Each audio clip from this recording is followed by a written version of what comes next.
Thursday. 4 down. 1 to go. All right, man. Let me get to this real quick. I'm going to try not to run my mouth too much. Y'all know that's impossible for me to do because that's all I know how to do is run my mouth about the Dallas Cowboys. It's Thursday. It's almost Friday. It's almost TGIF. It's almost game time. We got an early game Sunday. I might miss it because I might take a nap and I might not wake up in time. I hate them damn early games and I hate late games. Only thing good about an early game like that, you get it out the way. But I can't get my naps. I gotta have that power nap. I gotta have a power nap because if I have a power nap, I can feel the power while the Dallas Cowboys are playing. But anyway, my day today was very interesting. I made a video. I didn't make one yesterday. I made one the day before. What was it? Tuesday. I made a video about Dak Prescott. That was the last one I made. Now, I was talking to different co-workers today, this morning. This one guy, he's still talking about Dak Prescott.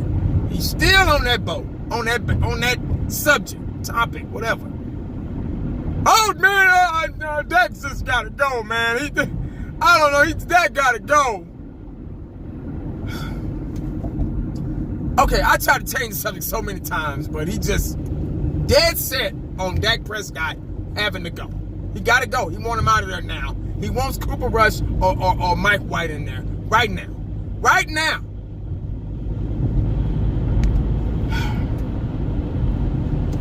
I said, man, look. I couldn't talk to him no more. I said, you know what? I tried to talk to him about football. I even tried to ask him. I said, hey, man, I tried to change the subject. I said, man, what you think about the Colts coming up? Andrew Luck and the Colts, Oh, man, I don't care about that. I don't care about Andrew Luck. See, there y'all go again, bringing up other quarterbacks and comparing them and all that stuff. I saw your video, 1980. You was comparing Dak Prescott to all the other quarterbacks. You was comparing and all this stuff. I don't care about them other quarterbacks. I don't care about Drew Brees and Tom Brady and Carson Wentz. And I don't care about that. I said, you know what, man? I said, I sensed. This is what I told him. I said, I sense you on your period right now. And you do. I said, I sense you on your damn period right now. So I'm going to let you go. I'm going to let you make it. I'll talk to you when I get back. I got to get out here on the road, do my job, so I can get back safely. I just left him standing there. He kind of looked at me. I just left him there. Left him standing there. So, start my day talking to the same people, on the route, whatever. They same way. Oh, man, I saw your video, man. You talking about Dak Prescott. You was comparing and bringing up other quarterbacks and all this stuff. And, I don't care about that, man. I don't care about that. Now Dallas Cowboy Nation don't care about nothing. Now Dallas Cowboy Nation is on their period. All of them. On their damn period, guys. They don't care about nothing.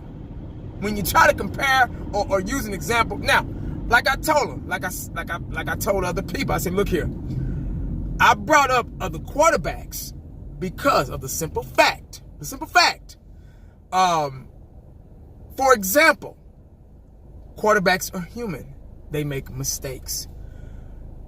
Even the best, even the Super Bowl winning quarterbacks have thrown interceptions, underthrown, overthrown, fumbled the ball, made dumb mistakes. Even Super Bowl winning quarterbacks have done that, have made those mistakes. There's no quarterback in history that is perfect. I repeat, there's no quarterback in history that will ever be perfect. That's why I did that. I know Dak Prescott, I can't compare him to Super Bowl winning quarterbacks. He ain't got a Super Bowl yet. Unfortunately, Dak Prescott is still in the learning stages of his career. It's just his third season. Unfortunately, he's in the transitional learning stages of his career. And he's going to make those mistakes. Bottom line, if you don't like it, I don't know what to tell you. Because there's nobody else on this damn team I just don't trust Dak Prescott. Okay, who you gonna trust? As a matter of fact, let's put Dak Prescott on the bench and let's start Mike White or Cooper Rush. Y'all see what they did in the preseason.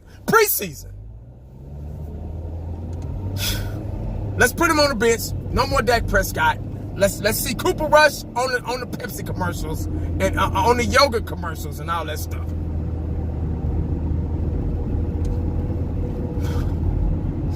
But anyway, I've heard so many people talk about what they don't care about. I don't care about those other quarterbacks, man.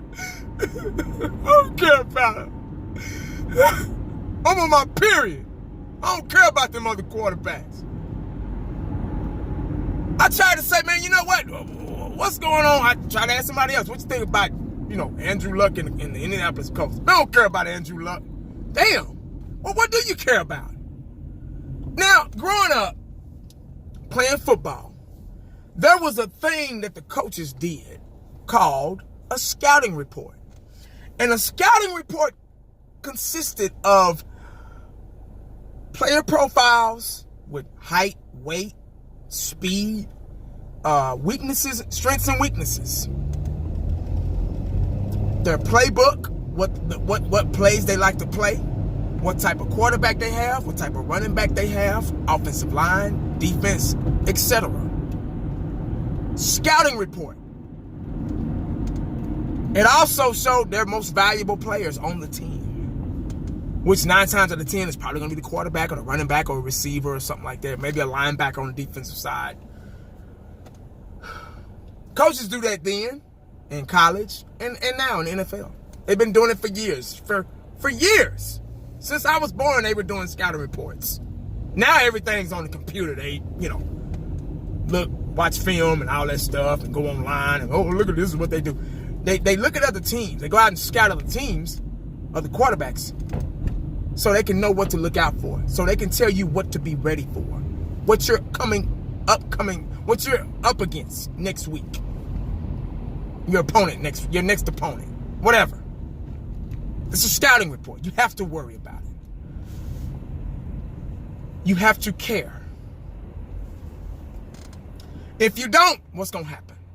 You're going to lose because you don't know what the hell is going on.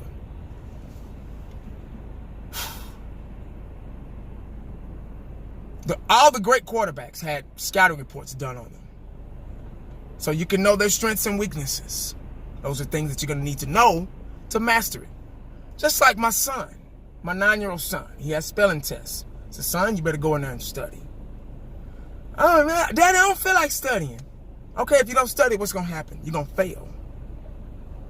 And you're going to be in the 3rd grade all over again. You want that? All your friends go on and you still be sitting in 3rd grade? No? Well, go in there and study. You got to care. Damn. You have to care about your opponent, your enemy, the next man. Growing up, I used to watch, even though they weren't Cowboy players, I used to watch Joe Montana, Bo Jackson, Lawrence Taylor, Jerry Rice, Steve Young, all those guys, man. Dan Marino, John Elway. I watched them. They were great. They were fun to watch. They were real athletes. They set the tone they opened the door for the athletes today. How you think Michael Jordan got so great? He studied Magic Johnson, Dr. J, Kareem, Wilt Chamberlain, George Gervin, Iceman, Walt Frazier. That's why he's the greatest of all time. Look at the examples he had in front of him. So you kind of have to compare yourself to those guys. How you think the king of pop, Michael Jackson, became the greatest entertainer of all time? Never be another Michael Jackson. He's the greatest of all time. He studied James Brown and other guys, Jackie Wilson. He cared. You say, oh man, I don't care about that. What? What you mean you don't care? You got to, man. That's the beauty of the sport. That's the competitive drive, the nature of the sport.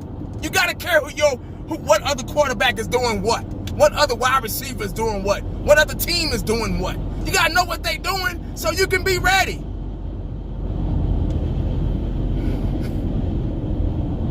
We don't care about that, dog. What? Mike Tyson, another example. Mike Tyson had to care about his next opponent. Had to care about their strengths and weaknesses. He had to. He had to show initiative that he wanted to learn about that guy. Muhammad Ali, Evander Holyfield, Sugar Ray Leonard, all those great boxers. They scouted. You gotta care. Man, they don't play for the Cowboys, man. I don't care. What? I don't care about Andrew Luck. You better. Because guess what? If you don't care about Andrew Luck and he come in and throw for 400-something yards, you're going to be like, damn, he kicked our ass. I ain't know that. I ain't know he had it in it. Really? Oh, my God. Just to get a point across about Dak. I don't care about that, man. Keep your friends closer, but keep your enemies closer. That's just what we do. That's the competitive nature of the game, of any sport, man. You got to care about something. You got to care about the other team. You got to care about you got to watch. When you watch NFL, come on. I know the Cowboys ain't the only game you watch. You got to watch somebody else. You're like, damn, they tough. Damn, LA Rams, shit, they got a good passing game. They don't mind chunking the ball downfield. And they got Gurley too. Oh shit, man, we got our hands full. Our defense got our hands full this week, you know. But then when somebody brings something, I don't care about that, man. What? So, Cowboy Nation, we gotta care, man. Bringing up other quarterbacks or comparing guys, that's just something that you have to do. You have to do it. Dak Prescott is probably the most hated quarterback in the NFL. And all other quarterbacks throw interceptions and overthrow people too. It's about being fair. You got to be fair. You can't just hate somebody because of I don't like him. He threw them interceptions, man. He fumbled the ball. I just can't see him being a quarter leading us to. Why? Is it that you can't see him or you don't want to see him? That's the question. That's the real question. Why would I say that? Why would I say that about the own quarter? As long as Dak Prescott is a Dallas Cowboy quarterback, I got to support him. I got to. He's our quarterback right now. And he's the best man on the roster for the damn position. They're not going to sign anybody else. They're not going to bring in another quarterback coach. They're not going to do it. So Dak Prescott has to outplay the coaching staff.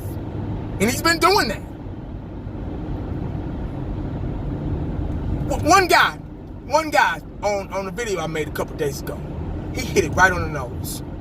He said that Dak Prescott, Dallas Cowboy fan nation has to realize that Dak Prescott is an ugly winner. Let me repeat that. He's an ugly winner. His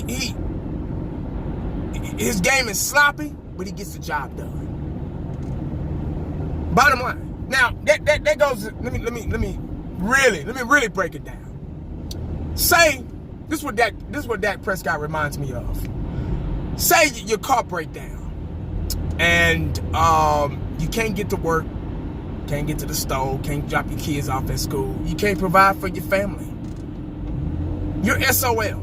You and your wife are like, okay, what we gonna do? I don't know. So you got a family member or maybe a friend that says, hey man, I got a car, man. It's not all that, but it'll get the job done. It'll get you back and forth to work and the store, get your kids, you know. You're like, oh, okay, cool, man. I really appreciate it. How much I owe you? Don't worry about it, man. We families. Just take care of it. You got to put gas in it, you know. Do the best you can with it and give it back when your car gets fixed, when your car is out the shop. Okay, cool. So you drive in this car and you finally first of all, you finally lay your eyes on it. You're like, damn, it's a damn hoopty. Like, shit, paint Paint missing, paint job all scratched up, knobs, radio knobs and shit missing, air don't work, heat barely work. It's just straight up hunty. But it's getting the job done. Your friends laughing at you, your coworkers laughing at you. Oh, look at that car, man. Your car ugly. You need to get rid of that car. Oh, you need to get, just like Dak Prescott, you need to get rid of Dak. You know, you need to get rid of that car, man. You need to, man, look at that car, dog. Man, your car raggedy as hell, man. Look at that old ugly ass car. Man, your car. But what they fail to realize is you getting your groceries, you're getting back and forth. They seeing you every day at work, so obviously it's you know, doing something. You picking up your kids and your wife and stuff from work, and everything's going fine. But the car is ugly, and you ashamed of it. See what I'm saying? It's still getting the job done. Dak Prescott might throw interceptions, fumble the ball, sometimes may not have pocket awareness, but he get the job done. We've won 5 straight in a row. Hopefully going on 6. If it's okay with y'all to win 6. Maybe y'all want us to lose, or your point to be right about Dak. But I like winning. I don't give a damn how we win, but I love the fact that we've won 5 straight. But that's my analogy of how I feel about Dak. He's like a used car, a beat up car, but he gets the job done.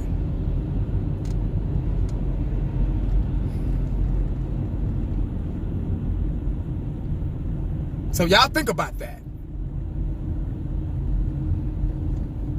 Because there's nobody else. And say, oh, well, after this season, and if we don't win, you know, they'll really be happy because they'll really be. Well, see, I told you. But say we don't get to the Super Bowl, we get first round or whatever, and it's all Dak's fault. And they bring somebody else in. The process is gonna start over again. Whoever they bring in, if it's a veteran, if it's a rookie out of the draft or whatever, the rookie out of the draft, they're going to have to learn the system. It's going to take years for them to get to where Dak is. You get me? So we're trying to win now. The season is now. We're still in it right now. And Dak is the best for the job, unless you know something I don't. So I really didn't mean this video to be about Dak. I'm running into these fools, you know, out in the world, and they just so gun ho. And he's a Cowboy fan, and they're so gun ho about Dak. We just gotta accept and what we got, you know. The same guy. When I talked to him, he wanted to bring up everything bad. And I let him talk, you know. I listened to him. And I said, okay. I said, well, who won the game? He said, well, we did. What you talking about? We did. I said, okay. I said, who threw those touchdown passes to Amari Cooper? Dak did, man. Where you getting at, man? What you talking about? I said, okay. I said, who drove us up the field in the 4th quarter? Oh, man, I don't want. And he didn't want to talk then. He wanted me to listen. It was okay. It was okay for me to listen to him put him down. But it wasn't okay for me to ask him those questions. Because he's getting backed up into a corner. He was like, oh, man, I don't want to talk about that. I don't care about that. I don't care. What do you care about? What is this really about? It's almost like, and I hate to say this, guys, please don't judge me on this shit, but it's almost like being prejudiced. The Dak Prescott situation is almost like being prejudiced. Like, no matter what this kid do, he's still just another, and y'all can finish it. You know what I mean? You get me? Soon as he do bad, oh, see, I told ya, I don't trust him. But then he throw a touchdown pass, and you like, yeah, all right. What the fuck? But he threw a touchdown pass and won the game for the Dallas Cowboys. How you not gonna be happy about that shit? You know your bitch ass was happy.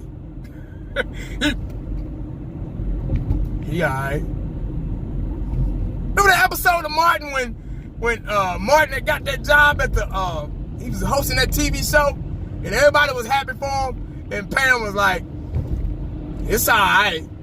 It's always one motherfucker that hates. You like, damn, man, relax, you know?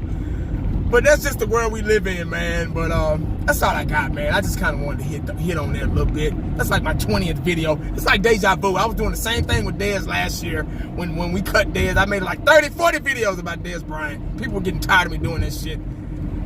But I don't give a damn. Because I'm talking Cowboys. And y'all know what time it is. Make sure you stay cowboyed up and prayed up because you never know what the day is gonna bring. Holla back at your boy. I'm out. I don't care, man.